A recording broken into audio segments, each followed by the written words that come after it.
The ethical point of view means respecting not only your own goals and aspirations, but taking into consideration the goals and aspirations of other people as well. Morality refers to guidelines that you can use to determine what you ought to do in a particular situation. Morality also allows you to figure out whether a particular decision or action is right or wrong. Ethics is the philosophical study of morality. Morality is focused on solving particular problems. Ethics is broader than morality, in that it includes the higher level activities evaluating moral systems and the creation of new ways of evaluating moral problems. What is relativism? Relativism is the view that the good exists inside the human mind, i.e., it is a human invention. Since the good is invented, its definition is malleable. Objectivism is the view that the good exists outside the human mind. Our role as humans is to find or discover the good. Since the good exists independently of our intellectual activity, its definition never changes. By using an ethical theory in which all humans are treated equally and guidelines are developed through a process of logical reasoning, it is more likely that you can craft an ethical argument that will be convincing to a diverse audience. When we say an ethical theory is rational, we mean that it relies upon logical reasoning from facts or commonly held values.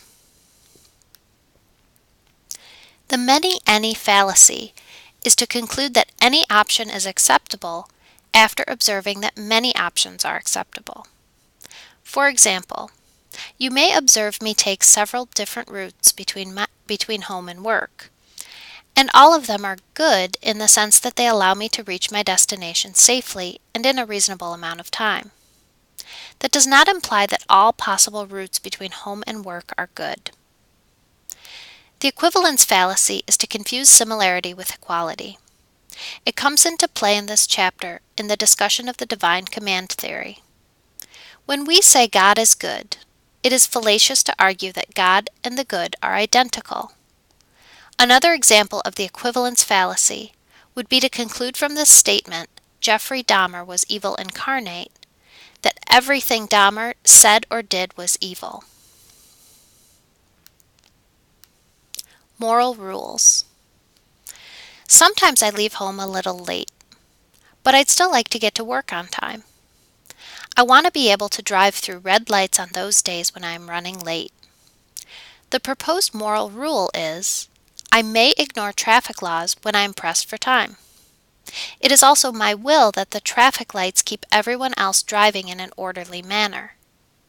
If we universalize this rule, and everyone else who was running late also ignored traffic laws, then the streets would be chaotic, contradicting my desire that everyone else drive in an orderly manner, so that I can accomplish my illegal maneuvers. Hence, my proposed moral rule is logically self-defeating. It is wrong for me to drive through red lights on those days when I am running late. Plagiarism is the use of someone else's words or ideas without giving that person credit. Appendix A actually gives 5 ways of committing plagiarism. Copying another's words without putting the words in quotation marks and citing the source. Paraphrasing another's words without citing the source. Incorporating someone else's figures or drawings without citing the source. Referencing facts that are not common knowledge without citing the source. And using another person's ideas without giving that person credit. Plagiarism refers to deliberately concealing the fact that you have used someone else's words or ideas. If the action is not intentional, it should be called misuse of sources.